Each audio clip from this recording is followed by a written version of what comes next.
ڕۆژاوای کوردستان لە پێشکەوتنی بەرچاودایە دوێنێش زانکۆی ئافرین لە ساڵی دووەمیدا بە 6 کۆلیژەوە دەرگای بەڕووی 538 خوێندکاردا کردەوە.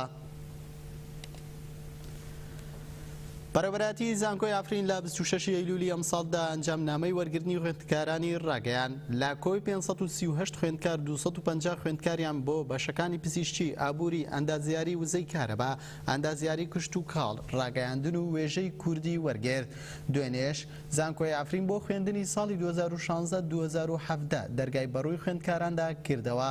لە زانکۆکەدا 22 مامۆستای هەڵگری بڕوانامەکانی ماستەر و دکتۆرا کۆرس بە خوێندکاران دەڵێنەوە.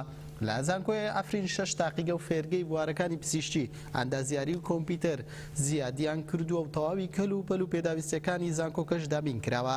بۆ یەکەم جار ڕۆژی 26 تەمموزی ساڵی 2015 زانکۆی ئافرین بە بەشەکانی ئەندازیاری وزەی کارەبا، وێژەی کوردی و ئابووریەوە کرایەوە.